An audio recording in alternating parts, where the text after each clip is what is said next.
Houve um tempo em que a beleza era pecado. Um tempo em que o riso era suspeito e o brilho da inteligência perigoso. Foi nesse cenário, entre salões vitorianos e sombras puritanas, que surgiu Oscar Wilde, o homem que transformou o sarcasmo em arte e a ironia em arma. Ele ousou viver como quem desafia a gravidade da moral, vestindo-se de elegância e insolência, recitando paradoxos como quem lança feitiços sobre a hipocrisia. Antes de O Retrato de Dorian Gray, Wilde já era um personagem em si mesmo. O dandy que caminhava entre o aplauso e escândalo. O poeta que fez do próprio corpo um manifesto estético. Em sua Londres cinzenta e moralista, Wilde foi cor e desordem. Acreditava que a arte não devia servir a nada além da própria beleza, e que viver com a intensidade era o único dever do artista. Mas o mesmo espelho que refletia seu esplendor começou, lentamente, a se trincar. Por trás do humor brilhante, havia o peso da solidão, o medo do julgamento, a fúria de um mundo que não perdoava quem ousava ser livre. O autor de frases imortais, "Posso resistir a tudo, menos a tentação", tornou-se o símbolo trágico da colisão entre o desejo e a moral, entre a arte e o poder. A história de Oscar Wilde é a de um homem que acreditou que a beleza podia salvar o mundo e foi destruído por isso. Mas também é a história de como a sua queda se transformou-se em vitória, porque o tempo, esse juiz tardio, acabou por reconhecer nele não o escandaloso, mas o visionário. Este episódio é um convite a olhar para Wilde não apenas como o autor de O Retrato de Dorian Gray, mas como um espelho da humanidade, aquele que nos obriga a encarar nossas próprias contradições. Afinal, cada um de nós, em algum momento, se vê refletido no olhar de Dorian, dividido entre a aparência e o abismo, entre o que mostramos e o que escondemos.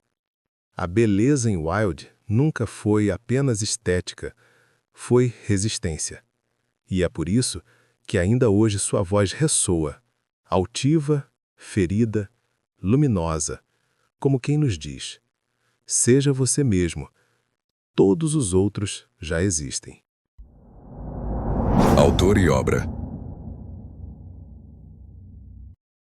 Oscar Fingal O'Flaherty Wildes Wilde nasceu em 1854, em Dublin, quando o Império Britânico ainda exalava a arrogância da moral vitoriana e a hipocrisia da virtude pública. Filho de um cirurgião renomado e de uma mãe poeta e ativista nacionalista, Wilde cresceu entre a ciência e a imaginação, entre o rigor e o delírio. Desde cedo, aprendeu que o mundo era feito de máscaras e que usá-las com elegância podia ser uma forma de sobrevivência. Foi em Oxford que somente floresceu. Lá, Wilde mergulhou nos estudos de arte clássica, filosofia e estética, aproximando-se do movimento do esteticismo, que defendia a arte como valor supremo, art for art's sake, arte pela arte. Esse ideal se tornaria o eixo de sua vida e obra. A beleza, para ele, não precisava justificar-se, bastava existir. Em um mundo que valorizava a utilidade, Wilde proclamou o inútil como sublime. De volta a Londres, ele se transformou rapidamente em um fenômeno. Sua figura extravagante, suas roupas coloridas e sua língua afiada tornaram-no presença obrigatória nos salões, jornais e teatros. Mas, sob o brilho do humor, havia uma lucidez cortante. Wilde percebia que a sociedade que o aplaudia era a mesma que o condenaria, e escreveu como quem se vinga, com elegância. Antes de O Retrato de Dorian Gray, publicou poemas e peças de sucesso, como O Leque de Lady Windermere e A Importância de Ser Prudente. Todas exibiam sua genialidade irônica e sua crítica feroz à moral de fachada. Mas foi com o romance de 1890 que Wilde atravessou o limite. O Retrato de Dorian Gray foi recebido com escândalo, acusado de imoralidade e decadência. O livro, afinal, falava de beleza, prazer e corrupção, e o fazia com uma sensualidade que, para os padrões da época, era uma afronta. Por trás da história do jovem que vende a alma para manter a juventude e beleza eternas, há uma metáfora sobre o próprio Wilde. Dorian é o duplo de seu criador, o homem que vive entre o fascínio pela forma e o terror do julgamento. O retrato que envelhece no lugar do corpo é a imagem perfeita da sociedade que Wilde denunciava. Um mundo obcecado por aparências, mas apodrecido por dentro. Em cada página, o autor brinca com o paradoxo, transformando o prazer em filosofia e o pecado em espelho moral. O livro é, ao mesmo tempo, confissão e desafio, e talvez por isso, mais do que qualquer outro, tenha se tornado símbolo do conflito entre o artista e o mundo. O retrato de Dorian Gray não é apenas um romance sobre a vaidade, é sobre o preço de ser livre, sobre o abismo entre quem somos e quem o mundo nos permite ser. Wilde, o esteta, o provocador, o homem que via beleza em tudo, ousou dizer o que todos sentiam, mas ninguém admitia, que viver é um risco estético. Ele não queria apenas escrever sobre a vida, queria transformá-la em arte. E foi essa ousadia que o condenou. Ao compreender Oscar Wilde, compreendemos também a fragilidade de toda a sociedade que reprime o prazer e idolatra a máscara. Porque, no fim, Wilde não foi o escandaloso, foi o espelho. E nós é que não suportamos o reflexo. Infância e origem.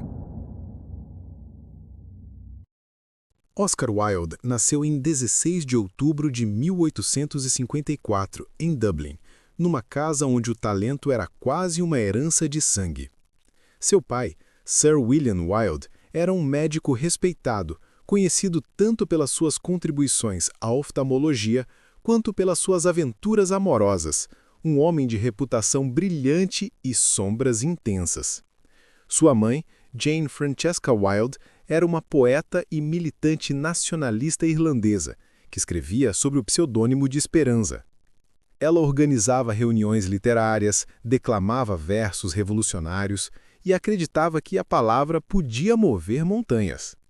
Foi nesse lar de intelecto e rebeldia que Oscar aprendeu as duas línguas da sua vida, a da beleza e a da ironia. A mãe ensinou-lhe que o gesto artístico era uma forma de resistência, o pai que o saber poderia abrir portas, mas também acorrentar. Enquanto o Império Britânico impunha sua cultura e moral sobre a Irlanda, Jane plantava em seus filhos o orgulho da terra oprimida e a desconfiança diante dos poderosos. Esse ambiente de contradição, entre o luxo e a luta, entre o império e a colônia, moldou o olhar de Wilde para o mundo. Desde pequeno, ele se mostrou sensível às cores, às formas e às palavras. Era o tipo de criança que preferia observar do que participar, que ficava em silêncio diante de uma história, mas a recontava com um brilho teatral no olhar. Os irmãos o viam como alguém fora do ritmo comum. E os vizinhos diziam que ele nasceu para o palco. Sua imaginação já transformava o cotidiano em espetáculo, um hábito que o acompanharia por toda a vida. Mas o lar dos Wilde também era um espaço de excessos. O pai, envolto em escândalos, foi acusado de abuso, e o nome da família, outrora respeitado, passou a circular em tons de murmúrio. Oscar, ainda adolescente, viu de perto o que a sociedade fazia com quem ousava cair em desgraça.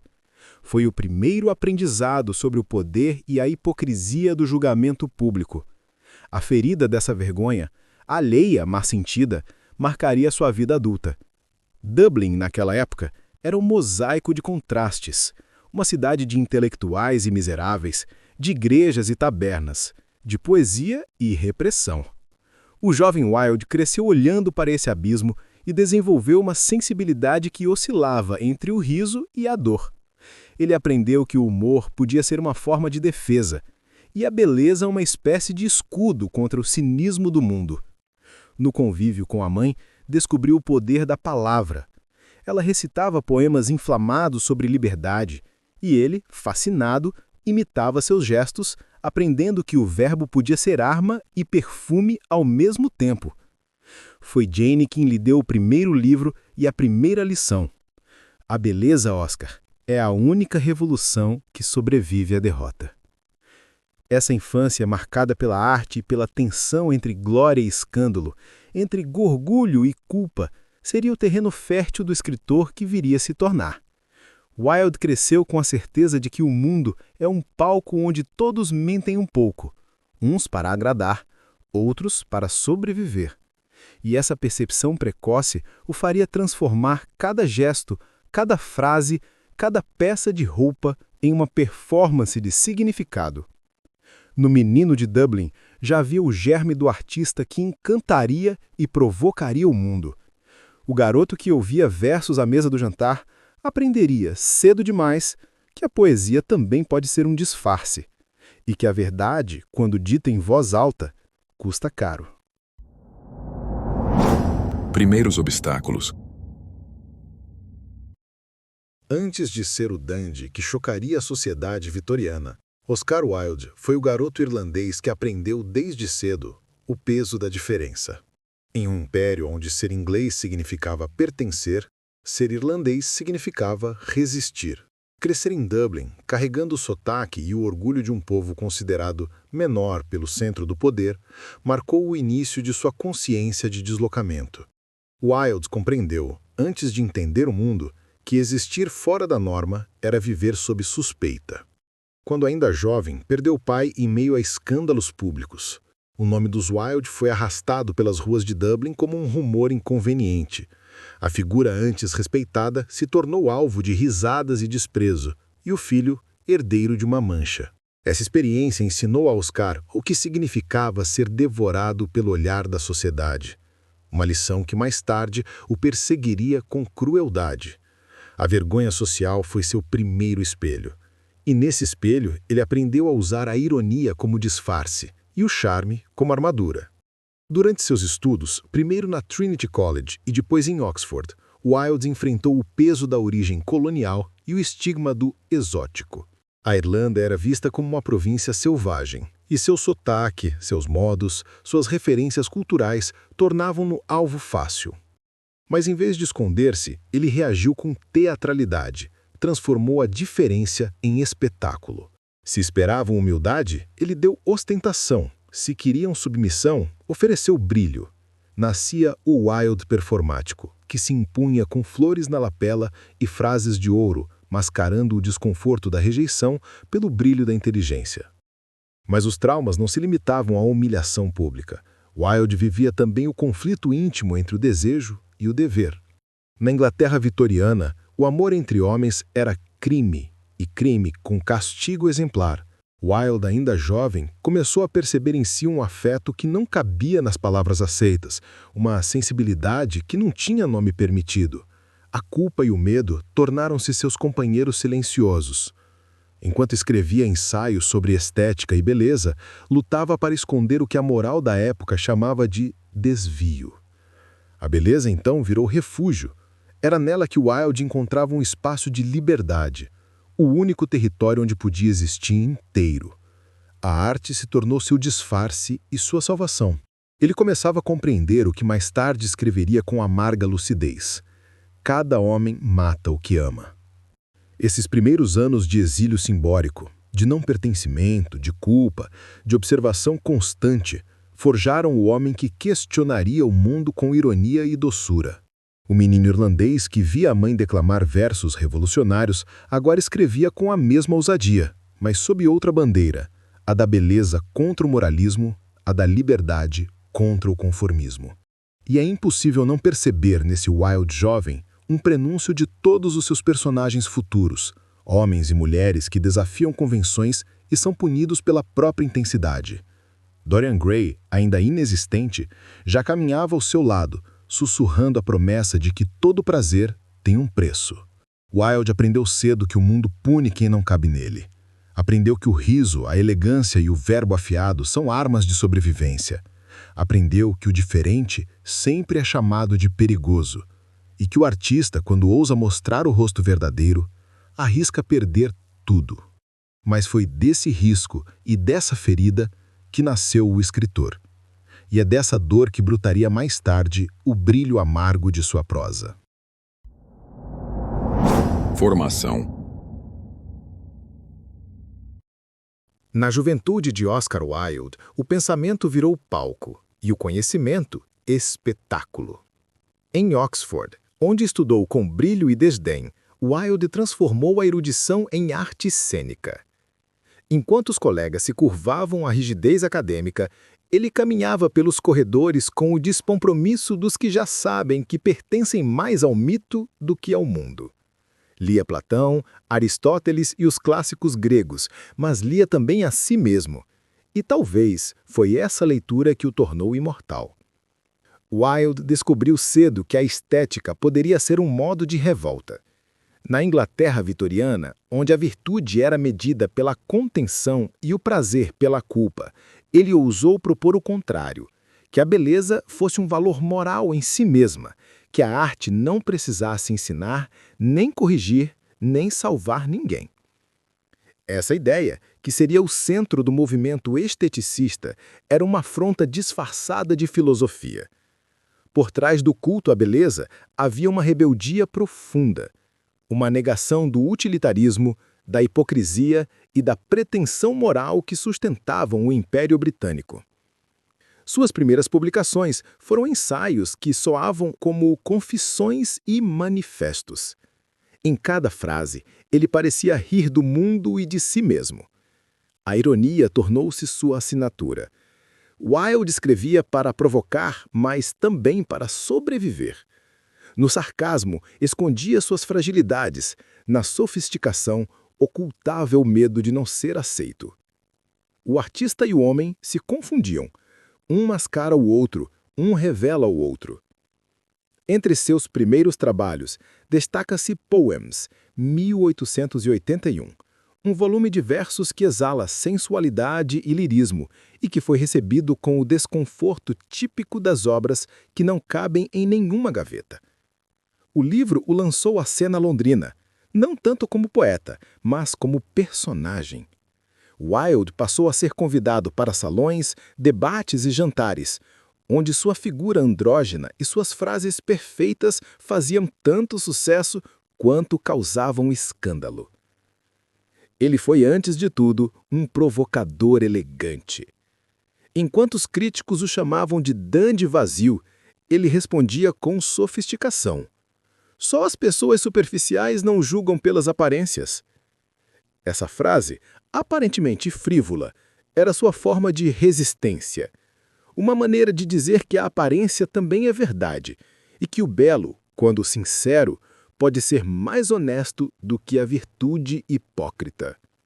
Mas Wilde não se contentou com a glória dos salões. Via na arte um espaço para pensar o humano, suas contradições, seus desejos, suas máscaras. Escreveu contos e peças que uniam leveza e abismo, ironia e desespero.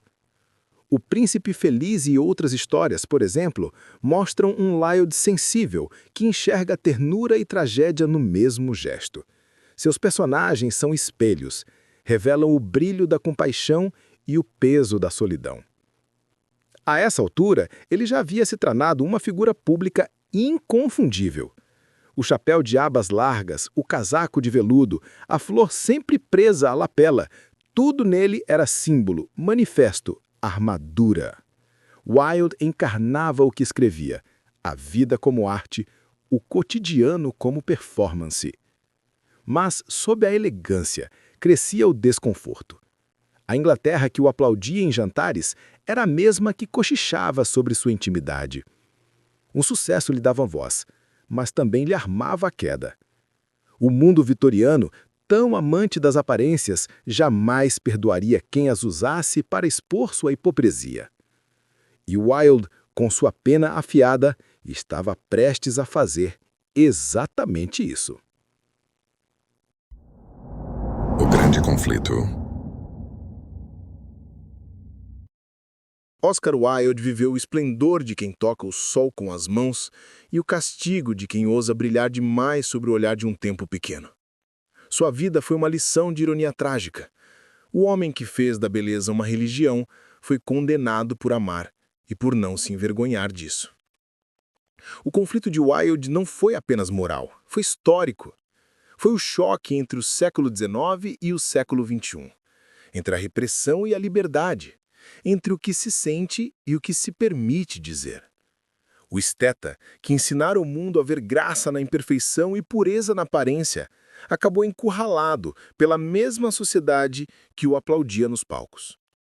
A Inglaterra vitoriana, com sua moral sufocante e seu medo do desejo, encontrou nele um inimigo perfeito. Wilde não era apenas um escritor brilhante, era uma afronta viva. Sua inteligência, sua elegância e sua coragem de viver fora das normas o tornaram perigoso demais para ser ignorado. O conflito se materializou em 1895, quando o amor se tornou sentença. Seu relacionamento com Lord Alfred Douglas, o jovem Lord Loiro que despertava em Wilde uma mistura de ternura e vertigem, foi o estopim da tragédia. O pai do rapaz, o Marquis de Queensberry, homem rude e de temperamento explosivo, começou uma cruzada pessoal contra o escritor, acusando-o publicamente de sodomia, crime grave na época. Wilde, instigado por Douglas e movido por uma confiança trágica na justiça e na própria palavra, decidiu processar o Marquis por difamação. Foi o erro fatal. Durante o julgamento, a acusação se inverteu. Os advogados do Marquis trouxeram à tona cartas íntimas, testemunhos, escândalos e interpretações torpes de suas obras. A ironia de Wilde, que o tornara famoso, agora se voltava contra ele. As mesmas frases que o público aplaudia nos teatros eram usadas para provar sua imoralidade. A arte, que sempre o protegera, agora era apresentada como prova do crime.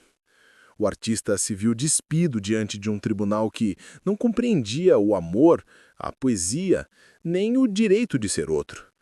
Foi condenado a 2 anos de trabalhos forçados. De um salão repleto de aplausos, caiu numa cela fria e úmida, onde o silêncio se tornou sua nova plateia. Na prisão, Wilde conheceu o inferno cotidiano, a humilhação, o tédio, o cansaço físico e a saudade do filho. Mas ali também escreveu uma de suas obras mais comoventes, De Profundis, uma longa carta a Alfred Douglas, escrita com a tinta da dor e da lucidez. Nesse texto ele despia o sarcasmo, a máscara, a ironia e falava pela primeira vez sem artifício. Dizia, onde há sofrimento, há solo sagrado. O conflito de Wilde foi de quem ousou viver de acordo com sua própria estética e pagou o preço de ser sincero em um mundo construído sob disfarces. Sua ruína pessoal se transformou em símbolo universal, o artista crucificado pela hipocrisia, o gênio que preferiu a verdade à sobrevivência. Ao sair da prisão, ele já não era o mesmo. O homem que antes desafiava o mundo com um sorriso, agora caminhava pelas ruas da França com passos lentos, pobre, doente e esquecido. Mas sua derrota era apenas aparente, porque Wilde, mesmo humilhado, não perdeu sua essência. Ele foi vencido pelas leis, não pela vergonha. Esmagado pelo moralismo, não pela consciência. Em suas próprias palavras, ele resumiu o drama humano que o consumiu e o elevou. Cada homem mata o que ama. Obra icônica. Quando Oscar Wilde escreveu O Retrato de Dorian Gray, ele não estava apenas criando uma ficção sobre beleza e corrupção. Estava, de certa forma, construindo seu próprio espelho, uma metáfora viva da alma que o mundo não queria ver. O romance, publicado pela primeira vez em 1890, é uma confissão disfarçada, uma autópsia estética do prazer, do medo e da culpa. É o grito de um artista que intuiu o preço da liberdade antes mesmo de pagá-lo. A ideia central da obra, um homem que mantém a juventude intacta enquanto seu retrato envelhece e apodrece, é ao mesmo tempo simples e devastadora. Wilde condensou ali o drama da vaidade humana, mas também o seu próprio, porque ele, mais do que ninguém, sabia o que era viver entre máscaras, a do artista adorado e a do homem condenado pelos próprios desejos. Dorian é o mito de Narciso elevado à modernidade. É o corpo que se apaixona por si mesmo, é o olhar que se vicia no reflexo, é o homem que transforma a beleza em maldição. Wilde, fascinado pela estética e pela decadência, faz da imagem um altar e uma prisão. Em cada página há um vestígio de sua ironia. O prazer é o veneno e o antídoto. O riso é o disfarce e a confissão. O livro, à época de sua publicação, foi recebido com repulsa e fascínio. A crítica o chamou de imoral, obsceno, corruptor. Wilde, sempre elegante, respondeu: "Não existem livros morais ou imorais. Os livros são bem escritos ou mal escritos." Foi sua declaração de independência e também o início de seu cerco. Com Dorian Gray, Wilde expôs uma ferida coletiva: o desejo reprimido, o medo do envelhecimento, a hipocrisia da virtude. A Inglaterra vitoriana se via, sem querer, retratada naquele quadro maldito. Por isso, reagiu com fúria. Cada personagem de Dorian Gray é um fragmento de Wilde. Basil Hallward, o artista que ama e teme sua criação. Lord Harry, o dandy que fala verdades disfarçadas de aforismos. Dorian, o jovem que vive a beleza até o limite da destruição. Juntos, formam um retrato do próprio autor, dividido entre o esteta, o pensador e o amante. Escrever o retrato de Dorian Gray foi para Wilde uma espécie de pacto. Ele sabia que estava tocando na fronteira do aceitável, sabia que desafiava o moralismo de sua época, mas o fez com o deleite dos que preferem cair em beleza a sobreviver em silêncio. O romance é o ápice da sua filosofia, a arte como espelho da vida e a vida como obra de arte. É curioso notar que o livro, tão rejeitado em sua primeira edição, se tornou a essência da sua imortalidade. Hoje é lido não apenas como uma narrativa gótica, mas como um tratado sobre identidade, vaidade e repressão. Wilde transformou a sua dor em estética, a sua marginalidade em mito. O retrato de Dorian Gray é mais do que um romance. É o diário de um artista em luta com o próprio reflexo. O quadro que apodrece no sótão é a sociedade que Wilde denunciava, hipócrita, moralista, cruel com a diferença. No fundo, Dorian é a Inglaterra vitoriana, bela por fora, corrompida por dentro. E Wilde, com sua pena afiada e seu coração vulnerável, deixou escrito o que talvez fosse o seu maior aviso. Aqueles que encontram significados feios nas coisas belas são corruptos sem encanto. Um século depois, ainda é impossível ler essa frase sem pensar no homem que a escreveu e que ousou viver como quem pinta o próprio destino, mesmo que as cores manchem as mãos. O sucesso. Oscar Wilde conheceu o brilho e a ruína com a mesma intensidade. Foi aplaudido de pé nos teatros de Londres, bajulado pela aristocracia, celebrado como o homem mais espirituoso da sua geração. O retrato de Dorian Gray o havia tornado infame e fascinante, mas suas peças o elevaram ao posto de estrela da era vitoriana.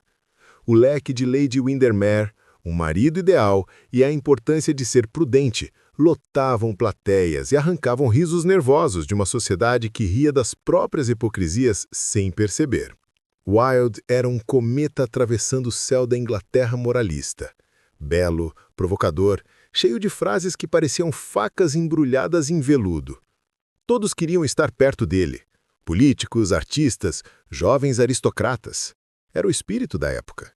O rosto da inteligência, o símbolo da elegância e do excesso. Mas, como todo cometa, sua luz carregava o prenúncio da queda. A Inglaterra vitoriana, tão fascinada por Wilde quanto envergonhada por sua audácia, precisava destruí-lo para reafirmar seus limites. E quando o escândalo de seu relacionamento com Lord Alfred Douglas veio à tona, o império moral armou-se contra o poeta. O julgamento, transformado em espetáculo, foi um banquete de hipocrisia.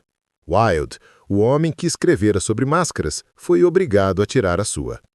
O público que o aplaudia agora o apedrejava. A imprensa que o glorificava agora o devorava. O nome que era sinônimo de brilho passou a ser sinônimo de vergonha. Seus livros foram retirados das livrarias, suas peças encerradas, seus amigos silenciados. A Inglaterra, que sempre amara o escândalo, enfim teve o seu. Wilde foi condenado a 2 anos de trabalhos forçados. Passou fome, humilhação e frio. A prisão lhe roubou os gestos, o riso e parte da saúde. Ao sair, em 1897, era um homem quebrado. Viajou para a França, vivendo sob pseudônimo, sustentado por poucos amigos. O artista que frequentava salões agora dormia em pensões modestas, evitando olhares, falando com voz baixa. Mas até na desgraça ele permaneceu Wilde. Ainda escrevia aforismos. Ainda via beleza nas ruínas. Em A Balada do Cárcere de Reading, transformou a dor em arte. Descreveu o horror do encarceramento com uma compaixão que só nasce do sofrimento vivido. Cada homem mata o que ama, escreveu. E talvez falasse tanto de si quanto da humanidade inteira. O exílio não foi apenas geográfico, foi simbólico. Wilde tornou-se estrangeiro no próprio tempo. Viveu os últimos anos entre Paris e a melancolia, caminhando pelos cafés com passos lentos, vestido com o mesmo requinte que agora soava trágico. Morreu em 1900, aos 46 anos, pobre, doente e com o humor intacto. Disse que, ao olhar o papel de parede do quarto do hotel onde agonizava, murmurou: "Ou esse papel vai embora ou eu vou." Sua morte foi discreta, mas sua presença imortal. O homem que foi condenado por ser quem era, renasceu nas páginas que escreveu. Porque Wilde não pertencia ao seu tempo, ele pertencia ao futuro. A glória que o mundo lhe negou em vida tornou-se seu epitáfio mais verdadeiro. A beleza vence o moralismo, e a arte vinga o artista.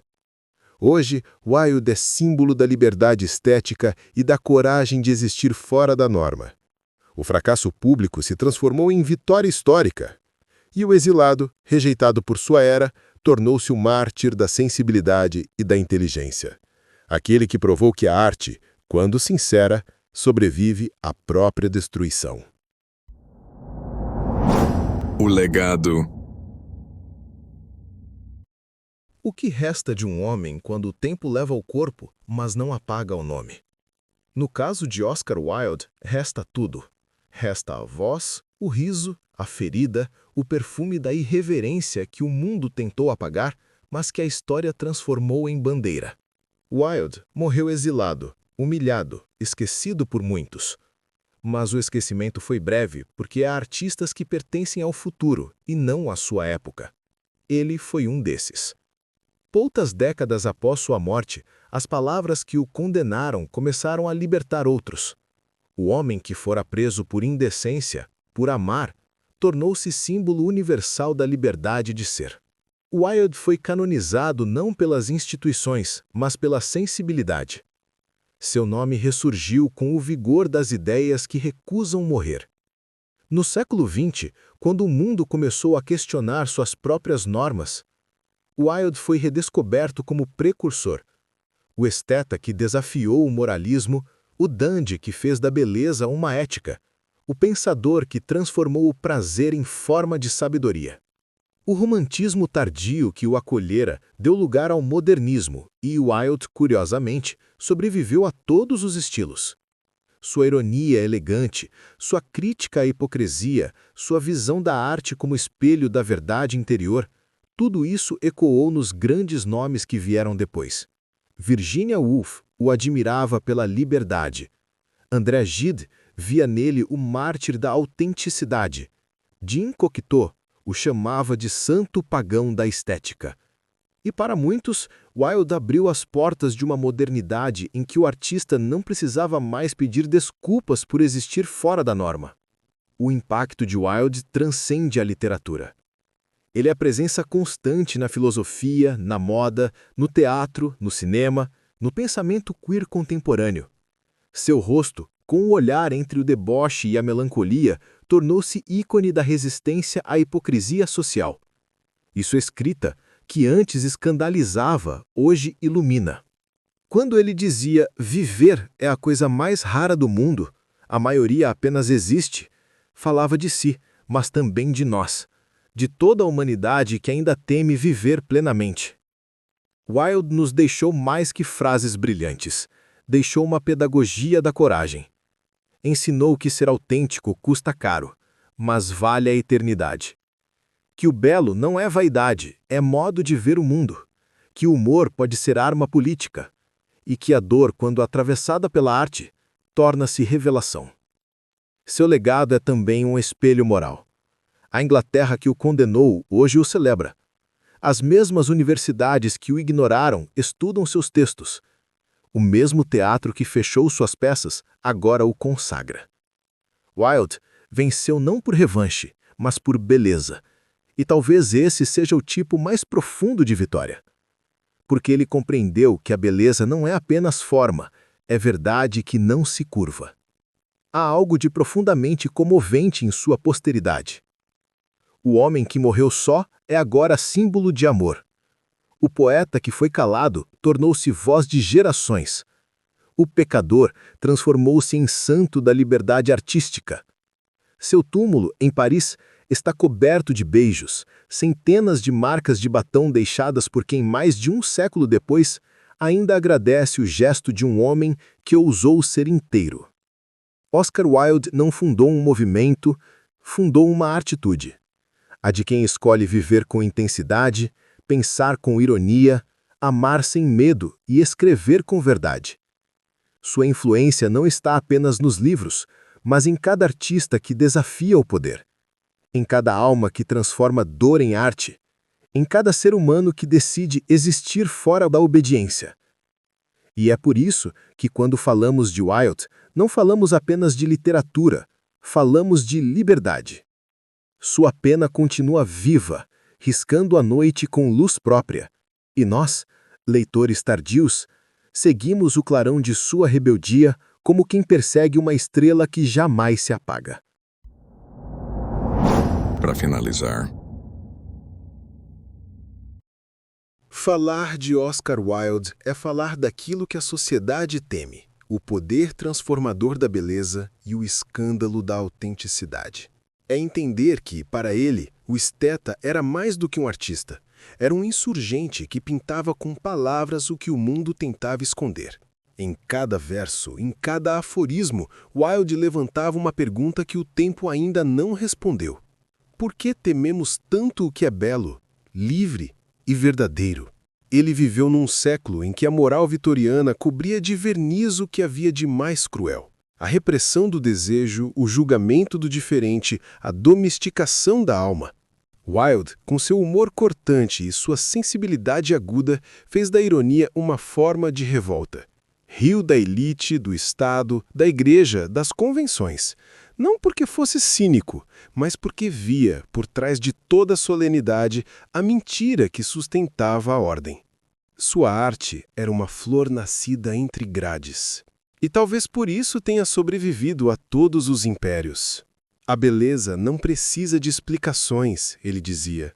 Mas Wilde sabia que toda beleza autêntica é também uma afronta, porque ela revela o que o poder tenta disfarçar, a fragilidade humana, o desejo, a dor, a contradição. Em O Retrato de Dorian Gray, ele mostrou que a alma é o verdadeiro espelho e que o pecado maior é fingir pureza. Essa foi sua heresia e seu legado. O convite à verdade, mesmo quando ela fere. Ser belo, para Wilde, era ser sincero com o próprio abismo.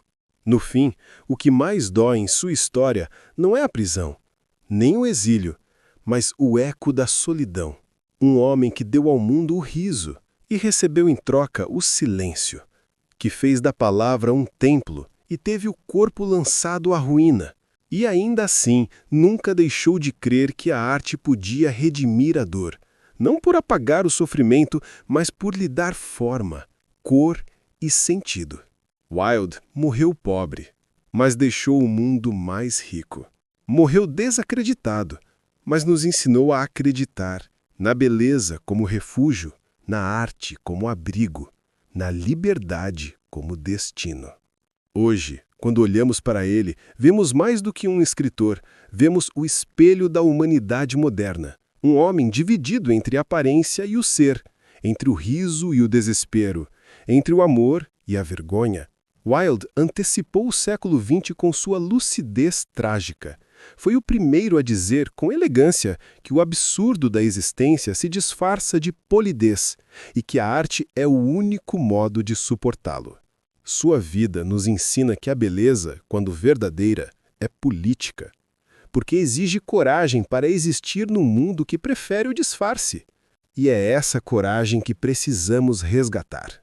Em tempos de cinismo e pressa, de opiniões fáceis e emoções rasas, Wilde nos lembra que o belo é um gesto de resistência, que rir de si mesmo é um ato de inteligência, que amar, mesmo sob ameaça, é uma forma de vitória.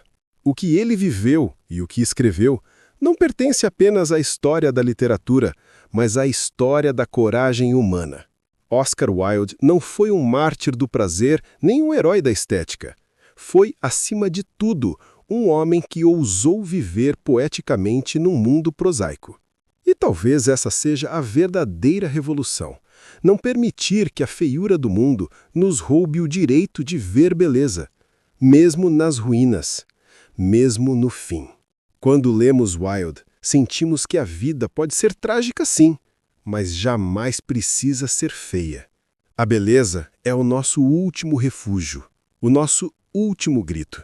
E se houver algum paraíso possível, ele certamente estará habitado por almas como a dele, irônicas, apaixonadas, indomáveis e livres.